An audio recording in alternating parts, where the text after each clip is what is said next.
There's a lot to be said for approaching challenging situations with the right attitude, which is called reframing.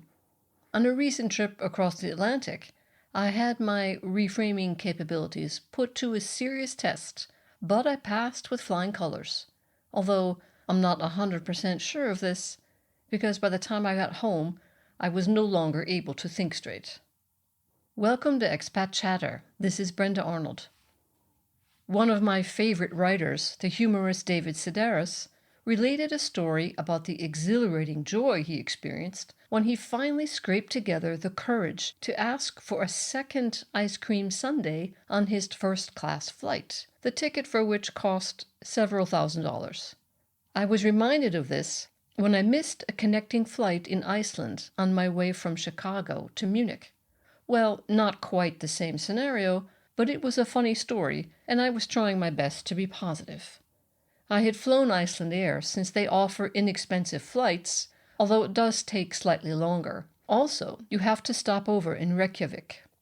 Did I say have to? I meant get to stop in Reykjavik, where you can get off the plane, have a snack, and stretch your legs. The missed connection was no fault of Icelandair, which is a small airline staffed by flight attendants who are invariably courteous and blonde, making me question if blonde hair really is a recessive gene.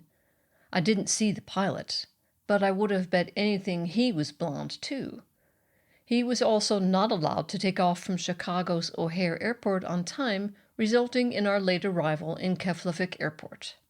But I'm not going to complain, because I got a voucher for a free sandwich. I had been counting on the short layover to buy a snack, a layover which turned into a panicked rush to the counter to consult a friendly, blonde woman at the service desk. When I asked whether there was food on my rebooked flight, she immediately gave me a food voucher for a sandwich. Another nice side effect was getting to gawk at the barren, volcanic Icelandic landscape from the plane window during landing and takeoff, all the while imagining the early settlers chopping down all the trees, thinking they'd regrow quickly, just like they did back home in Scandinavia. What? They don't? What do you mean the trees take decades to grow back? I don't know how to swear in Old Norse, but I bet they let out a string of expletives so colorful they were enough to turn a Viking's beard red, or blonde later on, from worrying about not having enough wood, I suppose. Hey, wait, maybe that's the answer to the mystery. My rebooked flight was to Rome, which is not exactly a short train ride from Munich. It's 2 countries away, and in the south of that second country, too. I grabbed my sandwich and ate it in line while waiting to board, trying to calculate, despite my gathering brain fog, how many hours I would be on the road by the time I arrived.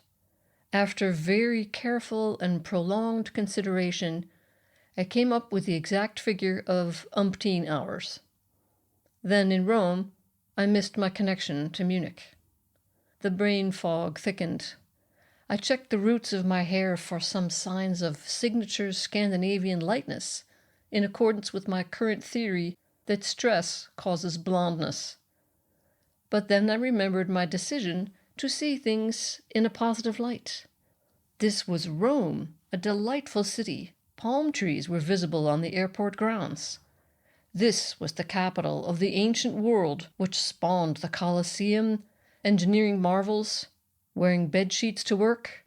I wonder what their casual Fridays looked like. And the bane of German schoolchildren's existence, the Latin language. On my third pass between the Lufthansa service desk and the official rebooking counter, I spotted what modern Italy is famous for, the coffee bar. Behind it, a swarm of people banged espresso machines around and slid sandwiches onto a grill. I hadn't eaten since my Icelandic baguette. What if I had to spend the night here in Rome? Maybe even right here in the airport? These Italian sandwiches were not what Americans call by the same name, and were a far cry from the peanut butter and jelly concoctions I slapped together for my kids to take to school. No, these were focaccia, flatbread sandwiches, in an entirely different league. Italian mammas would take one look at what I passed off as lunch from my kids and throw up their hands with a horrified cry of Madonna. Triumphant at successfully ordering a focaccia, which I held carefully wrapped in a napkin, I considered the logistics of carrying it around the airport while rebooking my ticket. It took my by now very under-rested brain about 5 minutes to weigh the options of either eating it fast — no, I had to rebook quickly — or putting it in my backpack, remembering the mushy banana that had become a little too friendly with the USB port of my laptop. I decided against that. Inspiration struck. I had seen paper bags behind the counter of the coffee bar. I could go back and get one. Un sacchetto, per favore, I said to a man arranging sugar bowls. I desperately hoped I hadn't accidentally asked for a saddlebag or a testicle or something else that is etymologically vaguely bag-related, but very much not available at an airport coffee bar. In hindsight, I'm almost disappointed it actually was the right word, because that would have made for a funny story. At the time, though, I was very grateful indeed. I finally arrived in Munich at 10:30 p.m. By then, the brain fog had spread to my entire body, but I somehow dragged myself home. It was a long trip, but I got a free sandwich in Iceland, a genuine focaccia sandwich in Rome, and on top of that, the chance to practice my Italian.